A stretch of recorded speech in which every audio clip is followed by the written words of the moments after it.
क्योंकि ये सब क्वेश्चन के फॉर्म में रहेगा। Okay friends, good evening. आप सभी का गाइडेंस कोचिंग की ऑनलाइन प्लेटफॉर्म पर बहुत बहुत स्वागत है। और हम इस समय टेस्ट पर चर्चा करेंगे और टेस्ट सितंबर के दर्पण से संबंधित है। आइए देखते हैं क्या है MPATGM क्या है। तो जैसा कि मैंने पहले बताया था क्या है, ये एक मिसाइल है। अब देखिए आपके सामने 4 ऑप्शन है। हाँ दिनेश जी, मुझे पता चल गया कि आप ऑनलाइन आ चुके हैं। ठीक, तो MPATGM क्या है? मैंने बताया कि ये एक मिसाइल है। इसमें 4 ऑप्शन आपको मिलता जुलता दिया जा रहा है। एक हेलीकॉप्टर है, अगर आप नहीं पढ़ेंगे तो आप हेलीकॉप्टर लगा सकते हैं भाई, क्योंकि कुछ ना कुछ तो है। एक लड़ाकू विमान है तो आप इसको भी लगा सकते हैं, लेकिन गलत है, ये राडार भी नहीं है। क्या ये एक मिसाइल है? क्या है? एक मिसाइल है, MPATGM। ठीक, आगे बढ़ते हैं। आकाश एनजी, एनजी का मतलब जानते हैं ना आप लोग, क्या होता है एनजी का मतलब? एनजी का मतलब क्या है भाई? एनजी का मतलब है, रिंकी जी बता, न्यू जनरेशन। बिल्कुल आपने सही बताया रिंकी जी, न्यू जनरेशन की मिसाइल है आकाश। आकाश मिसाइल आज से नहीं, 1990 के दशक से आकाश मिसाइल, 80 से 90 के दशक में जो है आकाश मिसाइल का परीक्षण हुआ था। ठीक, अब आकाश एनजी क्या है तो आपको बताना है। देखिए 4 ऑप्शन है, एकदम कठिन है। अगर आप थोड़ी सी भी चूक किए प्रश्न गलत हो जाएगा। सतह पर मार करने वाली मिसाइल है, गलत। आकाश से सतह पर मार करने वाली है, गलत। सतह से आकाश पर मार करने वाली मिसाइल है, सही है आपका ऑप्शन। सतह से सरफेस टू एयर मिसाइल है, सरफेस टू एयर मिसाइल है। आकाश क्या है? सरफेस टू एयर मिसाइल है। आकाश से आकाश में ते भी गलत है, आकाश से आकाश में मार करने वाली ते भी गलत है। आइए आगे चलते हैं। अगला प्रश्न आपके TGT में आया है, शायद टेट में भी आया है आपके, कि अंतरराष्ट्रीय बाघ दिवस कब मनाया जाता है? सुपर टेट में आया है, टेट में आया है 29 जुलाई। मैं एकदम नजदीक पे रखता हूं, 28 जुलाई, 29 जुलाई, 30 जुलाई, 31 जुलाई। जब तक आपको पता नहीं रहेगा तब तक आप सही नहीं कर पाएंगे। कब है? 29 जुलाई को। ठीक, किसमें आया था भाई? टेट में आया था, सुपर टेट में आया था? बताइए जल्दी। शायद टेट में आया था, मुझे जहां तक ध्यान आ रहा है। ठीक, हाँ TET परीक्षा में आपके प्रश्न आया हुआ है। और आप सभी जो हैं,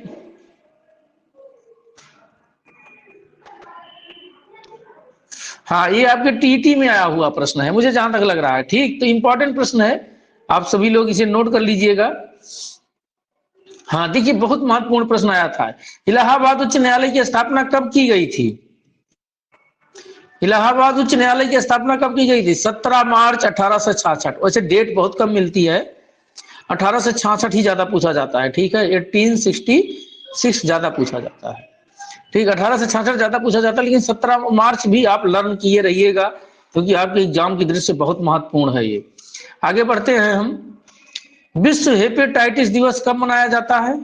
तो 28 जुलाई को मनाया जाता है, ये आप लोग नोट कर लीजिएगा। इसमें थोड़ा सा मैंने जून और जुलाई दोनों का महीना जो है मिलाया, लेकिन आप सभी लोगों ने सही किया, जुलाई में सही है, 28 जुलाई को मनाया जाता है, आप सभी लोगों का सही है। ठीक है, आगे बढ़ते हैं हम। अंडमान निकोबार, बहुत इंपॉर्टेंट प्रश्न है, वेरी वेरी इंपॉर्टेंट प्रश्न है। PCS में तो कई बार पूछा गया है। तो जो प्रश्न वहां पर पूछा जा रहा है, हाईलाइटेड प्रश्न है, वो आपके एग्जाम में आ सकता है। अंडमान निकोबार किस उच्च न्यायालय के न्यायिक क्षेत्र में? मैंने देखिए सारा नजदीक उधर का दे दिया, मद्रास दे दिया, उड़ीसा दे दिया, तेलंगाना दे दिया, जबकि है किससे? कोलकाता से है। ठीक है, कोलकाता से। ये सब आप GS के बहुत अच्छे अच्छे प्रश्नों को आप लोग जो है पढ़ रहे हैं हमारे साथ। ठीक, आगे बढ़ते हैं हम। बैंकों का राष्ट्रीयकरण दिवस कब मनाया जाता है? 19 जुलाई 1900 कब हुआ था? 1969 को। 19 जुलाई 1969 को जो है 14 बैंकों का जो है क्या कर दिया गया था? बिल्कुल रिंकी जी, 1969 को 14 बैंकों का राष्ट्रीयकरण एक साथ किया गया था। बहुत इंपॉर्टेंट है। देखिए एक बार आप पढ़ लिए हमसे, दूसरी बार आप स्वयं रिवीजन किए, तीसरी बार टेस्ट में आपने प्रश्न दिया, और चौथी बार आप जो है एक बार मेरे साथ डिस्कशन कर रहे हैं। 5वीं बार आप मेरे साथ फिर जुड़ेंगे जब मैं फुल टेस्ट के रूप में इसे आपके सामने दूंगा। पूरे दर्पण का एक महीने का टेस्ट आएगा, पहले खत्म हो जाए, लास्ट तक पहुंच जाए हम लोग। तब सबसे ज्यादा राज्य किस उच्च न्यायालय के न्यायिक क्षेत्र में आते हैं? मैंने उसी समय चर्चा किया था कि है आपके एग्जाम से संबंधित प्रश्न है, इंपॉर्टेंट प्रश्न है, गुवाहाटी में है। गुवाहाटी उच्च न्यायालय कितने हैं इसमें? 4 राज्य हैं। कितने हैं इसमें? गुवाहाटी में 4 राज्य हैं, मैंने बता दिया था आप लोगों को। ठीक, सबसे पुराना उच्च न्यायालय कौन सा है? तो कोलकाता उच्च न्यायालय है। पर इलाहाबाद उच्च न्यायालय मत लगा दीजिएगा। सबसे पुराना उच्च न्यायालय कौन सा है? कोलकाता उच्च न्यायालय है। अच्छा, अंग्रेजों ने सबसे पहले कलकत्ता में एक सुप्रीम कोर्ट की स्थापना की बात किया था, किस अधिनियम के तहत किया था? वहां पर बता सकते हैं आप लोग? कलकत्ता में एक सुप्रीम कोर्ट की बात किया था, किस अधिनियम के तहत किया था? बिल्कुल प्रीति जी, 1773। बिल्कुल प्रीति जी। प्रिया जी आपका गलत है, 1862 नहीं है, 1773 में है। प्रिया जी आपने एकदम सही बताया, 2 प्रिया सिंह बताई हुई हैं, बिल्कुल एकदम सही है। अधिनियम 1873 के रेगुलेटिंग अधिनियम के तहत एक सुप्रीम कोर्ट की स्थापना की गई थी। बिल्कुल सही कहा आपने, 1774 में हुई थी। बिल्कुल सही कहा प्रिया जी, आपने एकदम सही बताया आपने, 1773 के रेगुलेटिंग। अच्छा, मुख्य न्यायाधीश कौन थे? मुख्य न्यायाधीश कौन थे इसके? इम्पे। बिल्कुल प्रिया जी आपने एकदम सही बताया, इम्फे थे इसके मुख्य न्यायाधीश। आपने सही बताया एकदम। हम आगे बढ़ते हैं, बस थोड़ा थोड़ा चेक करना पड़ता है। आप लोग बहुत आईएएस का क्वेश्चन है जो आप लोग बता रहे हैं। सोचिए आप लोग छोटी मोटी चीज नहीं रह जा रहे हैं जीएस के मामले में। अभी 1.5-2 महीने आप लोगों की क्लास शुरू हुई है, कंटिन्यू हुई है, बस आप सोचिए कितना आप आगे निकल रहे हैं इस चीज को लेकर के। फ्रांस का राष्ट्रीय दिवस कब मनाया जाता है? तो मैंने बताया था 14 जुलाई। कब फ्रांस को एक क्रांति हुई थी? 14 जुलाई 1700, बताइए, 1789। आ गया होगा उत्तर। 79 नहीं है, 89 है। प्रीति जी ने सही बताया, 1789 में हुई थी फ्रांसीसी क्रांति।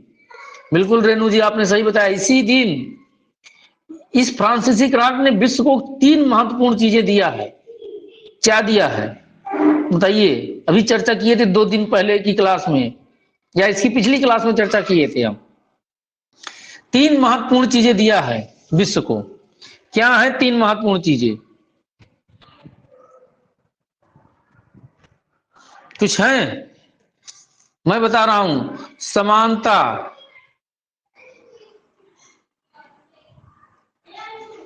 स्वतंत्रता, और अगला बंधुत्व। ये 3 महत्वपूर्ण चीजें, स्वतंत्रता, समानता और बंधुत्व, ये 3 महत्वपूर्ण चीजें दिया है विश्व को फ्रांसीसी क्रांति ने। जी प्रिया जी बिल्कुल सही बताया आपने, 3 चीजें दिया हुआ है, बहुत इंपॉर्टेंट है। इसीलिए देखिए ये सब प्रश्न आपके बनते हैं और आपके अंदर कॉन्फिडेंस रहेगा, आप डरेंगे नहीं। आप पीसीएस पेपर भी सॉल्व करेंगे तब भी आप वहां तक भी अपनी उपलब्धि रखेंगे। काकतीय रुद्रेश्वर मंदिर वर्तमान में किस राज्य में है? तो लगभग सभी स्टूडेंटों ने सही किया था, तेलंगाना राज्य में है। किस राज्य में है? तेलंगाना राज्य में है। ठीक, काकतीय रुद्रेश्वर मंदिर क्यों प्रसिद्ध है? चर्चा में आया भाई, ये क्यों चर्चा में आया? ऐसा क्या कर दिया इसने? आगे बढ़ते हैं। विश्व जनसंख्या दिवस कब मनाया जाता है? 11 जुलाई को मनाया जाता है। आप सभी लोग जानते हैं, ज्यादा चर्चा करने की जरूरत नहीं है इस पर। हाँ, ये प्रश्न बहुत इंपॉर्टेंट है। वर्ल्ड हेरिटेज में, बिल्कुल रिंकी जी, बिल्कुल प्रिया जी, विश्व धरोहर सूची में आया हुआ है, इसलिए चर्चा का विषय बना हुआ है। विश्व विरासत सूची में वर्तमान में भारतीय स्थलों की संख्या कितनी है? तो 40 है। भारतीय स्थलों की संख्या कितनी है? टोटल 40 है। बिल्कुल आप लोगों ने एकदम सही बताया, 40 है। और अगला प्रश्न है आपका, संयुक्त राज्य अमेरिका का स्वतंत्रता दिवस कब मनाया जाता? तो 4 जुलाई। कब हुआ था स्वतंत्र बताइए भाई? 4 जुलाई के आगे अमेरिका कब स्वतंत्र हुआ था? बिल्कुल 1776 है, एकदम रिंकी जी आपने सही बताया, 1776। यहां पर भी अंग्रेज इंग्लैंड वाले शासन कर रहे थे। बिल्कुल प्रीति जी आपने सही बताया, एकदम 1776 में हुआ था। आगे बढ़ते हैं, काकतीय रुद्रेश्वर मंदिर में मुख्य रूप से किस देवता की पूजा होती है? तो मैंने मुख्य रूप से लगा दिया था, राम रामलिंगेश्वर स्वामी की पूजा होती है। किसी होती है? रामलिंगेश्वर स्वामी की पूजा होती है। और ये किस देवता से संबंधित हैं? शिव से संबंधित हैं। किससे? शिव से। ठीक है, शिव देवता से संबंधित हैं। ठीक, आगे चलते हैं। पद्मा सचदेव किस क्षेत्र से संबंधित है? निधन से है प्रश्न आपका। किससे है? निधन से। पद्मा सचदेव तो लेखिका थी और कवियत्री थी। देखिए डायरेक्ट प्रश्न नहीं आएगा आपका, इनडायरेक्ट प्रश्न ही आएगा आपका। आप निधन से जो प्रश्न आते हैं वो इनडायरेक्ट आते हैं, वो उनकी उपलब्धियों से लेकर के आते हैं। ठीक है, तो निधन में आपका लेखिका एवं कवियत्री हैं, जो है लेखिका एवं कवियत्री हैं पद्मा सचदेव जी जो है। ठीक, आगे बढ़ते हैं हम। यूनेस्को की विश्व धरोहर को कितने भागों में बांटा गया है? कितने भागों में बांटा गया है? तो 3 भागों में बांटा गया है। कितने भागों में बांटा गया है? 3। कौन कौन से हैं? प्राकृतिक, बिल्कुल 3 भागों में बांटा गया है। बिल्कुल रिंकी जी, प्रिया जी आप सभी एकदम सही बता रही हैं। प्राकृतिक, शायद प्रश्न भी इसका दिया हूं मैं, चलो आगे देखता हूं, शायद प्रश्न ही दिया हूं तो वहां पर आ जाए जो है, जिससे आपका एकदम कंप्लीट हो जाए, तैयार हो जाए। ये भी देखिए निधन से था प्रश्न, ये भी निधन से था प्रश्न। ठीक, हाँ। मनकौर किस खेल से संबंधित थी? मनकौर किस खेल से संबंधित थी? तो एथलीट से संबंधित थी। किससे संबंधित थी? एथलीट से संबंधित थी। एथलीट मतलब दौड़ना, भाला फेंकना, सारे खेल इसी में आ जाते हैं। बिल्कुल प्राकृतिक, सांस्कृतिक और बिल्कुल सही कहा आपने प्रीति जी, सब एकदम सही बता रहे हो आप सब। मिक्स्ड, मिश्रित स्थल, बिल्कुल सही बताया आपने जो है प्रीति जी, आप रिंकी जी आप सब सही बता रही हैं। ठीक, मनकौर किस खेल से संबंधित है? एथलीट से संबंधित है। किससे? एथलीट से संबंधित है। अगला प्रश्न है, यूनेस्को की विश्व धरोहर में से निम्नलिखित में कौन सा भाग नहीं है? तो बहुत सरल था प्रश्न, देखिए आ भी गया। प्राकृतिक स्थल है, सांस्कृतिक स्थल है, मिश्रित स्थल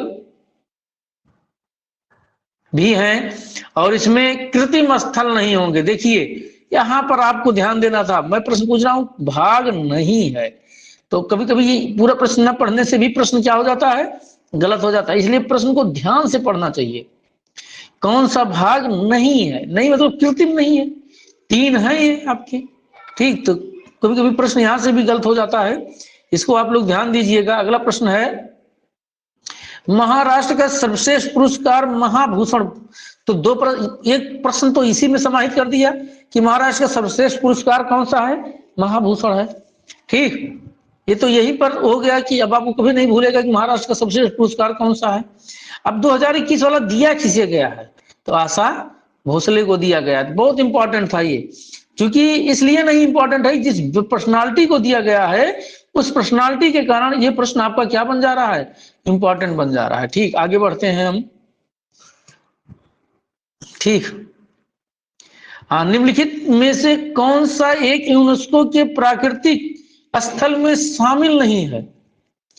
तो क्या है भाई? अगर प्राकृतिक स्थल नहीं है, ये प्राकृतिक स्थल है तीनों। काजीरंगा, कहां पर है काजीरंगा? केवलादेव, नंदा देवी, बिल्कुल रिंकी जी आपने सही बताया, मिक्स है। क्या है? मिश्रित स्थल है कंचनजंगा, असम में है। बिल्कुल रेणु जी आपने सही बताया, काजीरंगा असम में है। और केवलादेव कहाँ पे है? आसाम, आसाम, बिल्कुल आप उसका बता रहे हैं, काजीरंगा का आप सभी। ठीक,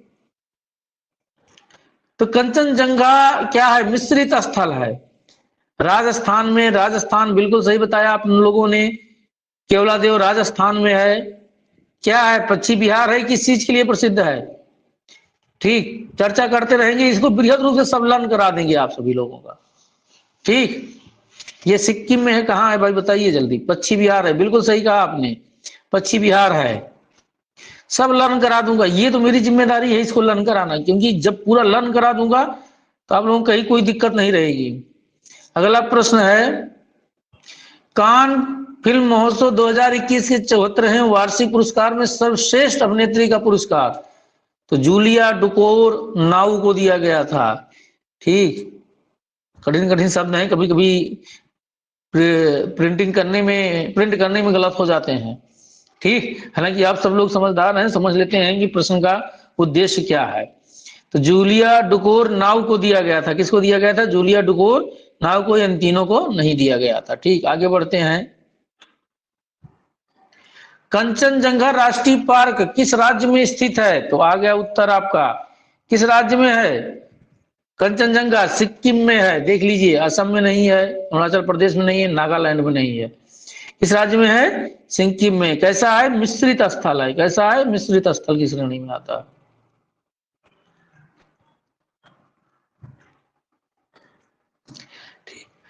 ठीक, मिश्रित स्थल की श्रेणी में आता है। अगला चलते हैं, कान फिल्म महोत्सव 2021 के 74वें वार्षिक पुरस्कार में सर्वश्रेष्ठ अभिनेता किसे चुना गया? तो अभिनेता के रूप में कालिव लैंड्री जोन्स को चुना गया। ठीक, किसको चुना गया? कालिव लैंड्री जोन्स को चुना गया है। ठीक, शाहरुख खान ये सब नहीं है, ये सब बहुत दूर हो गए हैं। अब शेख बच्चन, अमिताभ बच्चन सबको दे दिया गया था। हड़प्पा स्थल धौलावीरा किस राज्य में स्थित है? तो गुजरात में स्थित है। आप सभी लोगों को पता है किसमें स्थित है, गुजरात में स्थित है। अगला, राज्यसभा में जुलाई 2021 में सदन का नेता किसे चुना गया था? तो ये सब प्रश्न हालांकि आपके एग्जाम में नहीं आएंगे, लेकिन मुझे प्रश्न बनाना था तो मैक्सिमम मैं दर्पण लर्न कराने की कोशिश कर रहा हूं आपको। पीयूष गोयल को बनाया गया था। किसको बनाया गया था?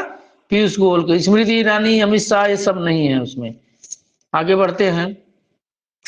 हाँ, यही प्रश्न था, सुंदरबन राष्ट्रीय पार्क किस राज्य में है? तो भाई आप सभी लोगों का जिनका गलत हुआ है वो सही कर लेंगे। उड़ीसा में है, प्रिंटिंग की गलती थी, आंसर दूसरा दब गया उसमें। ठीक, तो आप लोग परेशान मत होइएगा।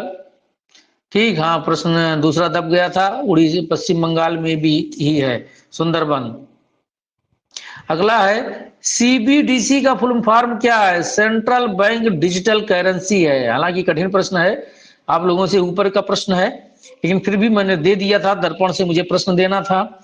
ठीक, सेंट्रल बैंक डिजिटल करेंसी है। थोड़ा सा ज्यादा तैयारी रहेगी, कोई दिक्कत नहीं करेगी। ठीक, आगे बढ़ते हैं। चीनी कम्युनिस्ट पार्टी की स्थापना कब हुई थी? तो आप लोगों को जान लीजिए, 1 जुलाई 1921 को हुई थी। कब हुई थी? 1 जुलाई 1921 को हुई थी। ठीक, आगे बढ़ते हैं।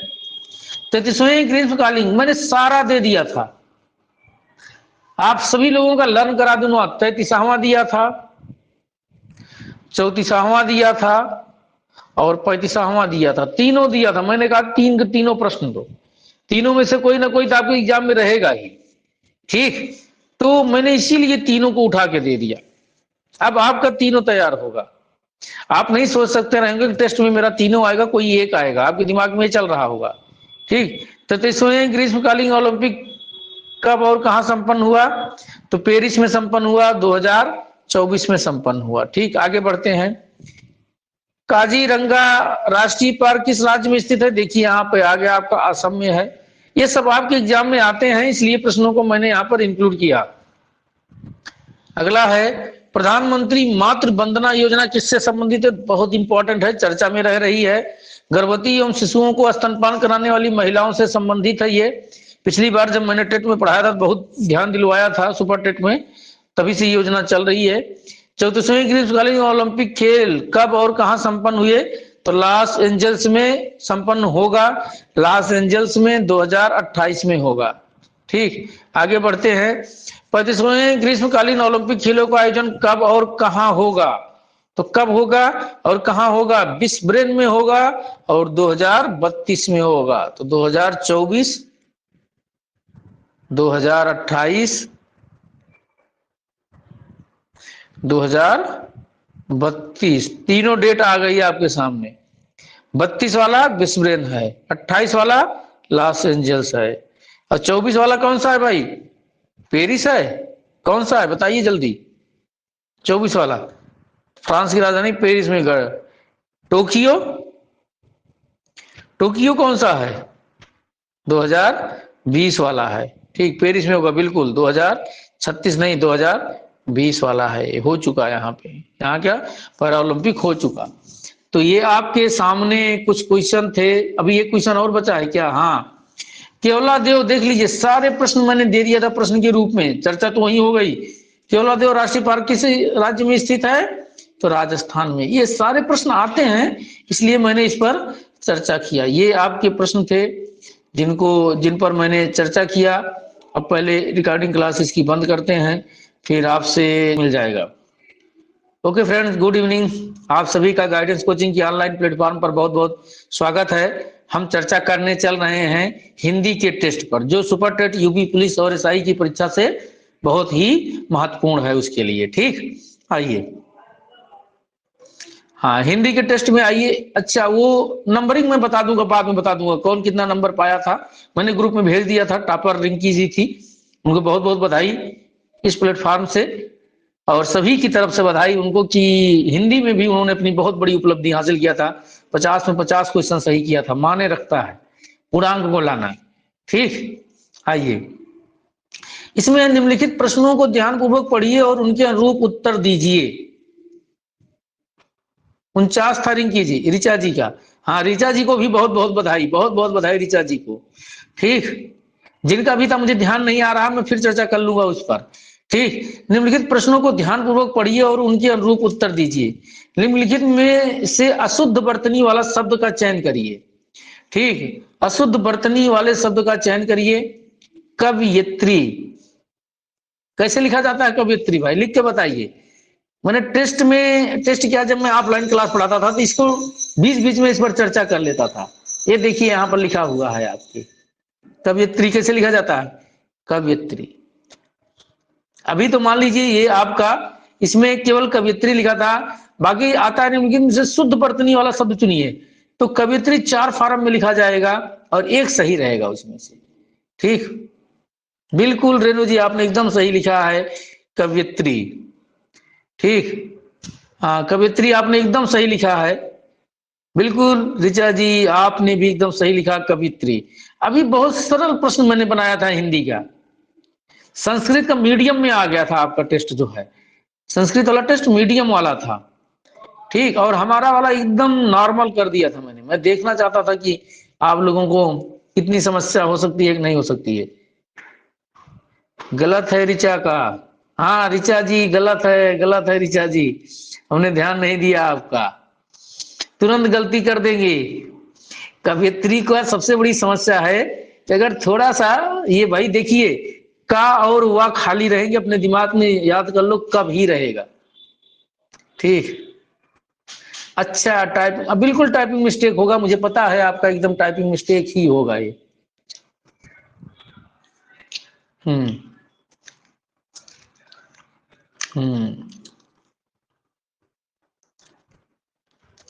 ये होगा कवयित्री। ठीक, आगे बढ़ते हैं, दूसरा प्रश्न देखिए। इसमें एक लैंग्वेज फॉर्म में है, अर्वाचीन संस्कृत साहित्य अपने आप में सभी विषयों और शास्त्रों के समागम का एक कोश कहा जा सकता है। इस वाक्य में रेखांकित शब्द का विलोम शब्द बताइए। तो अर्वाचीन का विलोम जो होगा क्या होगा? प्राचीन होगा। नवीन भी क्या होता है? नया होता है। अर्वाचीन माने नया, यथार्थ माने सही, ये तो होगा नहीं। हाँ, प्राचीन होगा, बिल्कुल ऋचा जी, प्राचीन होगा, आपने सही बताया एकदम। ठीक, क्या होगा? प्राचीन। अर्वाचीन का अर्थ है आधुनिक, वर्तमान का नया है या नया। इसके अर्वाचीन का क्या मतलब होता है? आधुनिक होता है, वर्तमान होता है, या तो नया। इसका विलोम क्या होगा? प्राचीन होगा। ठीक, इसका विलोम क्या होगा? प्राचीन होगा। आधुनिक भी होता है, बिल्कुल ऋचा जी आपने सही बताया। आगे बढ़ते हैं।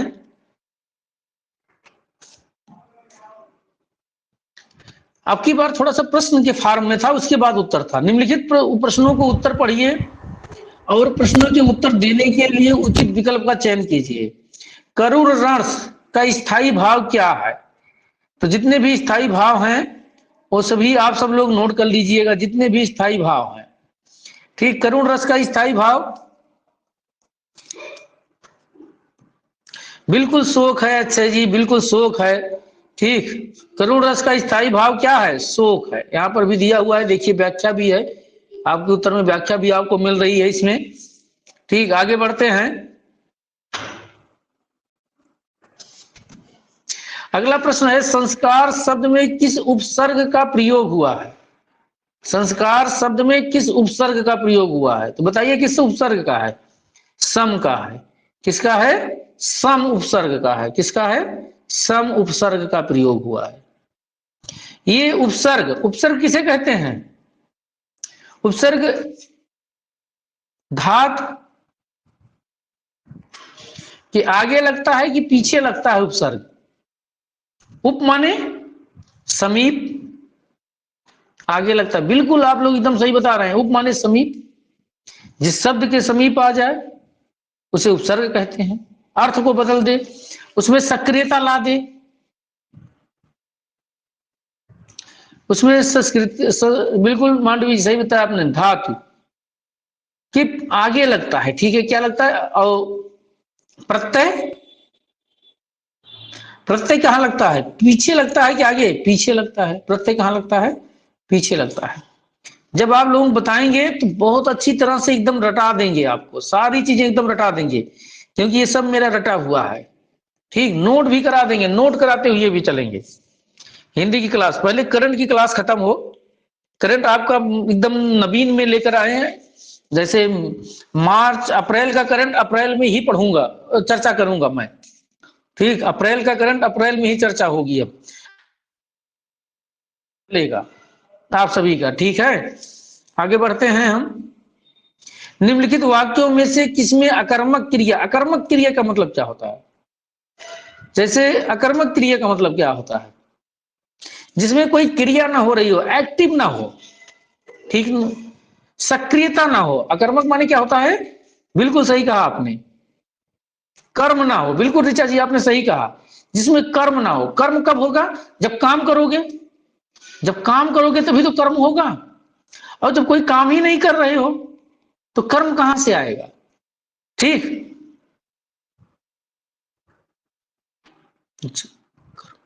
बिल्कुल सही कहा आपने ऋचा जी, बिल्कुल सही कहा आपने, जिसमें कर्म ना हो। काम कर ही नहीं रहे हो, शिशु सो रहा है, लेटा है, सो रहा है, कर्म कर ही नहीं रहा। बालक खेल रहा है, बालक खेलने का कर्म कर रहा है। इसमें है छात्र पढ़ रहा है, भाई पढ़ने, छात्र जो है ये क्या कर रहा है? कर्म कर रहा है। कौन सा कर्म कर रहा है? पढ़ रहा है। ठीक, छात्रा लिख रही है, लिखने का काम कर रही है, कर्म हो रहा है ना। लेकिन इसमें क्या? सो रहा है। शिशु क्या कर रहा है? सो रहा है, कर्म नहीं है, लिखने का है। ठीक, आगे बढ़ते हैं। देखिए आप लोग कंफ्यूज मत होइएगा, अभी क्लास नहीं लिया हूं मैं। क्लास लूंगा तो और अच्छी तरह से सारी चीजों को एकदम एकदम क्लियर कर दूंगा, यहां से आपको बिल्कुल किसी प्रकार की समस्या नहीं होगी। निम्नलिखित प्रत्येक विकल्प में से ऐसे शब्द का चयन कीजिए जिसमें सम उपसर्ग जोड़ने से एक नया शब्द बनता है। तो कौन सा होगा इसमें? समदोष हो नहीं पाएगा, समलोप हो नहीं पाएगा, रोग हो नहीं सकता। तो क्या होगा? योग होगा, संयोग होगा। बिल्कुल सही कहा आपने ऋचा जी, योग। मांडवी जी, प्रीति जी, आप सभी बिल्कुल एकदम सही बता रही हैं। आप सभी अच्छे जी, सब सही बता रहे हो। योग, योग शब्द में क्या जोड़ा जाएगा? उपसर्ग, सम उपसर्ग जोड़ने से। योग शब्द में सम उपसर्ग जोड़ने से क्या बनता है? संयोग शब्द बनता है। क्या बनता है? संयोग शब्द बनता है। सम उपसर्ग से बने शब्द क्या है? संयम, संयोग, संकीर्ण। इनको लर्न कर लेना आप लोग, ये सब पूछा जा सकता है आपकी परीक्षा में। ठीक, आगे बढ़ रहे हैं। अगला है, निम्नलिखित में से किस शब्द के सभी अशुद्ध हैं? सभी शब्द अशुद्ध हैं। षटकोण, सप्तऋषि, त्रिवेणी, अतिवृष्टि, विहंगम, शार्दुल, अर्वाचीन, औचित्य। विहंगम होता है, विहंगम, शार्दुल होता है, दिया हुआ है यहां पर व्याख्या में, देख लीजिए। विहंगम है और शार्दुल है। दोनों शब्द इसके गलत थे। क्या थे इसके? दोनों शब्द गलत थे। ठीक, आप सभी लोगों ने लगभग सही किया था। आगे बढ़ते हैं हम। कृपण शब्द की भाववाचक संज्ञा क्या होगी? कृपण, कृपण माने क्या होता है? कंजूस होता है कि धना मतलब खर्च करने वाला होता है? इसकी भाववाचक संज्ञा क्या होगी? कृपणता होगी। क्या होगी? कंजूस होता है। बिल्कुल सही कहा आपने, कंजूस होता है। कृपणता, ठीक, क्या होगी इसका? कृपणता होगी। हाँ, सब लोगों ने समझ रखा है कृपण को। चलिए, अच्छी बात है। अगला प्रश्न है, निम्नलिखित प्रश्नों को ध्यानपूर्वक पढ़िए और उनके उत्तर दीजिए। निम्नलिखित में से अशुद्ध शुद्ध वाक्य का चयन करिए। परीक्षा का प्रणाली का कर दिया है, गलत हो गया। परीक्षा की प्रणाली बदलना चाहिए, बदलना नहीं बदलनी चाहिए होगा। क्या होगा? बदलनी चाहिए, गलत है ये भी। परीक्षा का प्रणाली बदलनी चाहिए, परीक्षा की प्रणाली, तो कुछ सही क्या होगा? परीक्षा की प्रणाली बदलनी चाहिए, सही होगा। परीक्षा की प्रणाली बदलनी चाहिए, यहां से सही होगा। ठीक, आगे बढ़ते हैं। निम्नलिखित में से तद्भव शब्द कौन सा है? तद्भव शब्द कौन से शब्द हैं? तद्भव और तत्सम।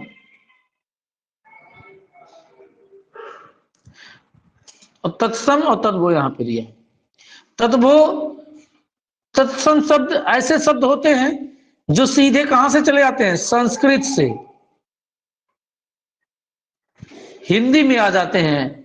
उन्हें क्या कहा जाता है? तद्भव तत्सम शब्द कहा जाता है। मतलब शुद्ध शब्द एक प्रकार से मान के चलिए। संस्कृत से तत्सम, बिल्कुल रेणु जी आपने सही कहा। संस्कृत से जो सीधे आते हैं उन्हें क्या कहा जाता है? तत्सम हिंदी में। और जो थोड़ा घूमते टहलते आते हैं उन्हें क्या कहा जाता है? तद्भव कहा जाता है। जो थोड़ा रास्ता भटक जाते हैं, अपने रूप में परिवर्तन कर लेते हैं, जैसे ये अंधेरा, अंधेरा क्या हुआ? ये शब्द रास्ता बदल दिया, होगा क्या इसका? तत्सम होगा क्या इसका? अंधकार होगा, अंधेरा, अंधकार होगा इसका। ठीक, ये रास्ता बदल दिया था। बिल्कुल सही कहा प्रीति जी आपने। आप सभी लोग एकदम सही बता रहे हो। ये रास्ता भटक गया, ये रास्ता भटक गया तो क्या हो गया? तद्भव हो गया, गलत हो गया। इसको क्या कहेंगे? तद्भव शब्द कहेंगे। ठीक, तत्सम क्या होता? जैसे क्षेत्र है, लोक है, रात्रि है, ये सब क्या है? ये तत्सम शब्द है। क्या है? सब तत्सम शब्द है। ठीक, बढ़ते हैं। अगला प्रश्न देखते हैं। वीर रस का स्थायी भाव, तो करुण रस और वीर रस दो मिल गया आपके सामने। वीर रस का नाम ही है वीर, तो उत्साह होगा ही। क्या होगा? उत्साह। दो मिल गए आपको, एक वीर मिल गया और दूसरा करुण रस। ठीक, उत्साह होगा। बिल्कुल सही कहा रिचा जी आपने, उत्साह होगा इसका। क्या होगा? वीर रस का स्थायी भाव क्या है? उत्साह है। रस जितने भी हैं जब आपको पढ़ाया जाएगा तो उसी समय सब क्लियर कर देंगे इसको हम। अगला देखते हैं, ये क्या है भाई? देखते हैं इसमें क्या है। निम्नलिखित प्रश्नों को ध्यानपूर्वक पढ़िए और प्रश्नों के उत्तर देने के लिए उचित विकल्प का चयन कीजिए। काठ की हाड़ी बार बार नहीं चढ़ती, लोकती है, लोकतियां है का अर्थ क्या है? तो छल कपट का व्यवहार हमेशा नहीं चलता, हमेशा इसलिए कहा जाता है छल कपट नहीं करनी चाहिए। ठीक है, क्या नहीं करना चाहिए? छल कपट नहीं करनी चाहिए। ठीक, छल कपट का व्यवहार हमेशा नहीं चलता है। ठीक, आगे बढ़ते हैं। साधु संतों को मोक्ष प्राप्त करने की तीव्र इच्छा, तो देखिए मोक्ष प्राप्त करने की तीव्र इच्छा बहुत पूछा जाता है। समीक्षा अधिकारी में तो कई बार ताबड़तोड़ आया हुआ है। ठीक, मोक्ष प्राप्त करने की इच्छा क्या, तीव्र इच्छा क्या कहलाती है? मुमुक्षा कहलाती है। अब मुमुक्षा क्या है भाई? भूख भूख लगने की किस चीज की है? मोक्ष प्राप्त करने की इच्छा तीव्र इच्छा है। देखिए, जब तीव्र शब्द रहेगा तभी ये उत्तर सही भी होगा, आप ध्यान रखिएगा, जब तीव्र शब्द रहेगा। ठीक, हाँ, तो क्या होगा? मुमुक्षा होगी। क्या होगी? मुमुक्षा होगी। ठीक, बाकी ये गलत है दोनों। ठीक, समझ में आ रहा है आप सभी को? उबन तो नहीं हो रही है, क्योंकि बिल्कुल पढ़ाया नहीं गया है अभी। आपको थोड़ी बहुत उबन हो सकती है, बाकी कोई दिक्कत नहीं होगी। आगे बढ़े। बिल्कुल रिंकी जी, रेणु जी, सभी का आ गया, अनुमति है, आगे बढ़ रहे हैं। परेशान मत होइएगा आप सभी। गांठ बांधना, तो इसमें तो आप सभी लोग माहिर हो। माहिर हो नहीं माहिर हो?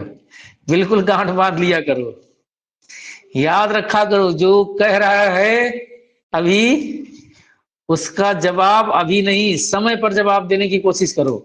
याद रखो, ठीक, गांठ बांधना, बिल्कुल। कोई बहुत कुछ लोग बहुत कुछ कहेंगे, तुम्हारी तैयारी नहीं थी, तुम पढ़ नहीं रहे थे, जाकर सो रहे थे, तुमने ऐसा कर दिया, तुमने वैसा कर दिया। लेकिन जब रिजल्ट आएगा सबसे पहले वही आएंगे, अरे ये मैं तो जान ही रहा था इसका सबसे पहले होगा, अरे बहुत तेज है, बहुत पढ़ता था ये। ठीक, तो गांठ बांध के रखना जो है, अच्छी तरह याद रखना। उसी समय हालांकि जवाब नहीं देना चाहिए क्योंकि खुशी रहती है, उसमें बोलना नहीं चाहिए, लेकिन हमेशा रखे रहिए जो है आपने मन में, हाँ हमेशा अंदर अंदर खोलते रहिए जो है। आने दीजिए मौका, बताऊंगा तुमको मैं, सही समय पर जवाब दूंगा। रेणु जी को लग रहा है, सही बात है। हाँ, ये भी होना बहुत जरूरी है। जब तक नहीं होगा ना, तब तक आपके मन में जो है उलझन नहीं पैदा होगी। एक एक एक उलझन होनी चाहिए, अपने अपने एम के प्रति क्या होना चाहिए, आपको नींद नहीं आनी चाहिए, आपको उसके प्रति हमेशा क्या रहना चाहिए, चौकन्ना रहना चाहिए आपको हमेशा। जैसे एक चोर चोरी करता है ना, और फिर गलती पकड़ा जाता है, सोचता मैंने चोरी किस तरह से किया था, कहाँ गलती किया था। उसी तरह से आपको हमेशा, अगर एक बार आप की परीक्षा गड़बड़ होती है तो दूसरी बार और चौकन्ना रहिए, क्यों गड़बड़ हुई थी, कहां से गड़बड़ हुई थी। आप जितना तड़पेंगे ना अपने एम के लिए, उतना एम आपके नजदीक आना शुरू हो जाएगा। तो तड़पना शुरू करिए, तड़पने का मतलब रात दिन पढ़ना शुरू करिए आप, बस।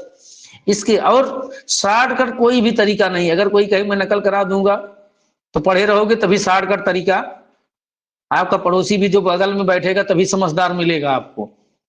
हाँ, और परीक्षा तो मैं बताऊंगा, अभी परीक्षा पास करने के कई तरीके हैं, ठीक, लास्ट तक बताऊंगा कैसे कैसे परीक्षा पास होती है। जब एग्जाम देने जाओगे तो बताऊंगा परीक्षा कैसे निकल जाती, पता भी नहीं चलेगा। शिकारी ने उस पर गोली चलाई पर शेर बच गया, इस वाक्य को शुद्ध कीजिए। शिकारी ने शेर पर गोली चलाई पर वो बच गया, पहला ये वाक्य सही था। अब इसमें और क्या, देखिए ये पूरा गलत है बीच बीच में इसमें, ठीक है। तो इसका पूरा सेंटेंस होगा, शिकारी ने शेर पर गोली चलाई पर वो बच गया, ठीक, यही सही वाक्य है। बाकी तीनों क्या हैं, गलत हैं।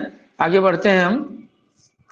इसको तो आप लोग बचपन से ही लर्न किए होंगे, तरिन तनुजा तट तमाल तरुअर बहुछाए, सबको लर्न हो रहा होगा। जब एक ही वर्ण की बार बार व्युत्पत्ति हो तो क्या कहलाता है, अनुप्रास अलंकार कहलाता है। और जब एक शब्द एक से अधिक बार आए या दो बार आए तो कौन सा अलंकार होता है,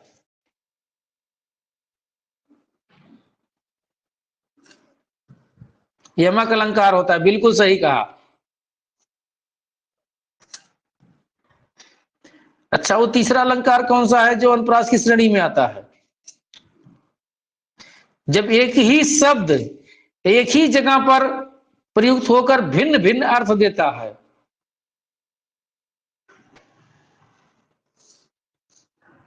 श्लेष अलंकार होता है, श्लेष अलंकार, बिल्कुल आप सभी लोगों का सही है। कोई उदाहरण है, खोजत फिर देखिए ध्यान से उतर रहा है, काफी दिन हो गया मैं भी पढ़ाना बंद कर दिया था ना, सारी चीजें भूल रही हैं। अब आप लोगों के साथ एक बार फिर सारी चीजें लर्न हो जाएंगी। रहीमन पानी राखिए, हाँ ये भी है। एक और,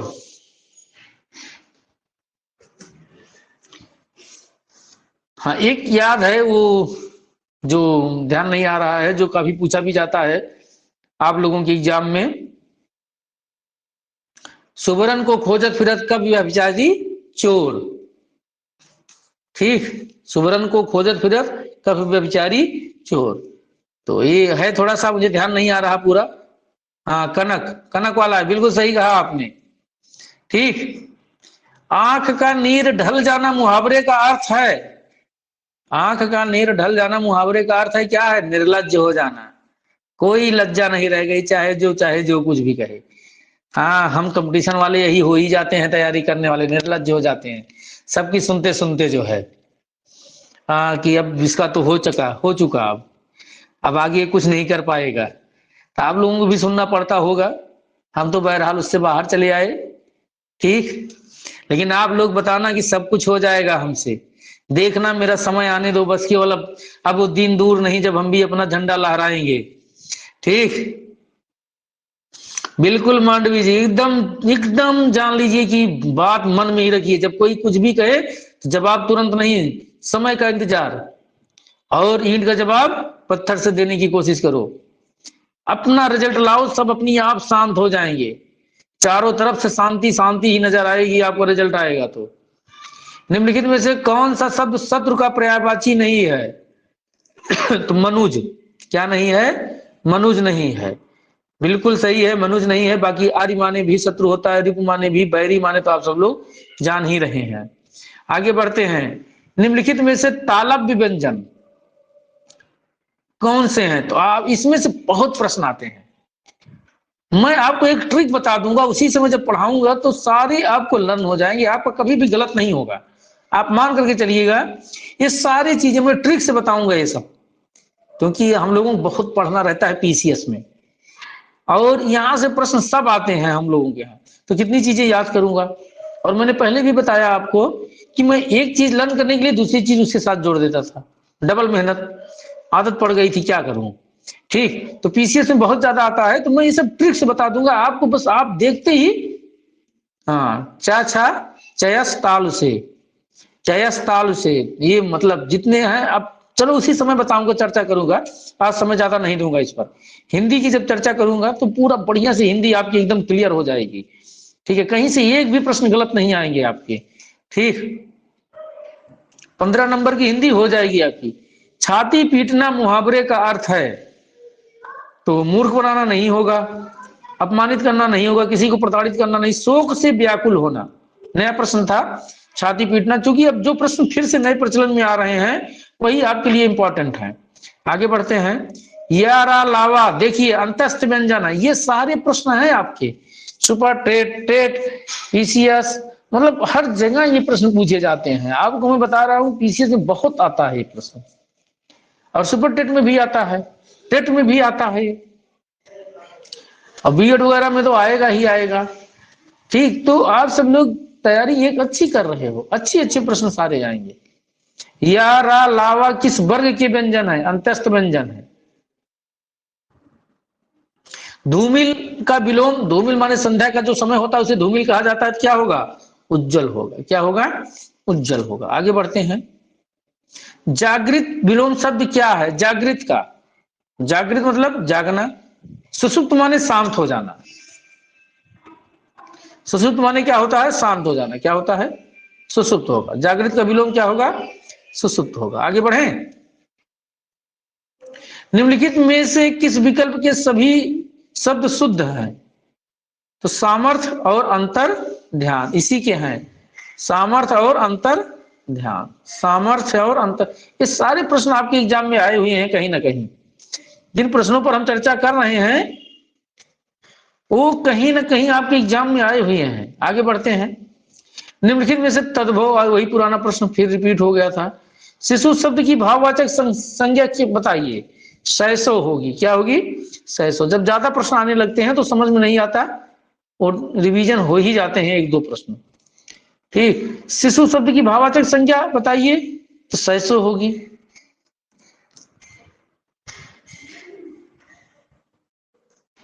आगे बढ़ते हैं। दूध का जला मट्ठा भी फूक फूक कर पीता है। आ गया था फिर क्या पहले इसके? एक बार धोखा खा जाने के बाद सावधान हो जाना। ठीक, एक बार धोखा खा जाने के बाद सावधान हो जाना, ये भी आपके लिए इंपॉर्टेंट है। ठीक, थोथा चना बाजे घना, पीसीएस का प्रश्न है, कई बार पूछा गया। थोथा चना बाजे घना, जिसके कम ज्ञान या गुण वाला व्यक्ति होता है चिल्लाता जाता है। इसी से एक प्रश्न, एक और लोकती है जो पूछी जाती है, अधजल गगरी छलकत जाए। बड़ा मजा आएगा जब हम लोग पढ़ेंगे। अधजल गगरी छलकत जाए, अल्प ज्ञानी बहुत ज्यादा दिखावा करने लगता है। उसी तरह से ये भी है, थोथा चना बाजे घना, कम ज्ञान या गुण रखने वाला व्यक्ति बढ़ा चढ़ा कर बातें करता है। हाँ, ये इसका होगा। ठीक, इसको भी नोट कर लेना, अधजल गगरी छलकत जाए। ठीक, लोकती बहुत पूछी जाती है। अकर्मक क्रिया है, राम सोता है, तो सोने वाला तो अकर्मक रहता ही, आप लोग जान ही रहे हैं। आगे चलते हैं। गांठ बांधना अच्छी तरह से याद रखना, फिर रिवीजन हो गया था। निम्नलिखित में से किस विकल्प में शब्द के लिए स्त्रीलिंग सही मिलान नहीं हुआ है? सुत, सुता, शिष्य, शिष्या, सम्राट, सम्राटी नहीं होता है। क्या होता है? सामग्री होता है। सम्राट का सामग्री होता है। बिल्कुल ऋचा जी, आपने सही बताया। सामग्री होता है सम्राट का, ठीक, सम्राटी नहीं होता है, ठीक। प्रश्न क्या था? सही मिलान नहीं है, देख लीजिए। तो इसका क्या होगा? यही वाला गलत होगा। बाकी तीनों क्या हैं? सही है। लोटा, लुटिया, ये सही है। आगे बढ़ते हैं। अंधा युग किसकी रचना है? तो मैंने कहा था एकाक जरूर मिलेगा आपको। आप लोगों ने पूछा था साहित्य से आएगा सर, तो मैंने कहा था जरूर एक जरूर आएगा। साहित्य क्या है? धर्मवीर भारती है। क्या है? धर्मवीर भारती है। ये आपका विलोम है, संकीर्ण का विलोम बहुत पूछा जाता है एग्जाम में। तो क्या होगा इसका? विस्तीर्ण होगा। मैंने अपने स्टूडेंटों को जो मेरे यहाँ पढ़ रहे थे, तद्भव, तस्तम, विलोम, ये सब ऐसा लर्न करा दिया था कि वो आगे पीसीएस और रिया जी थी, प्रिया जी थी, ये सब अब इनका हमको नहीं लगता कि फिर से कहीं पर ये तद्भव, तत्सम, ये सब लोकतियां, मुहावरे, पर्यायवाची, ये सब चीजें मैंने ऐसे लर्न करा दिया था कि इनको कहीं लर्न करना पड़ेगा। किताब भी बता दिया था, बहुत महत्वपूर्ण किताब थी। ठीक, आगे बढ़ते हैं। करुण रस, फिर इंपॉर्टेंट वही। फणीश्वर नाथ रेणु किसके लेखक हैं? मैंने कहा था एक दो प्रश्न आप लोगों को मिल जाएगा। किसके हैं भाई? मैला आंचल के हैं। रामायणी किसकी है? गीतांजलि किसकी है? गबन किसकी है? सब आप लोग सबको पता होगा, मैं जान रहा हूं। जयशंकर प्रसाद, बिल्कुल सही बताया प्रीति जी ने।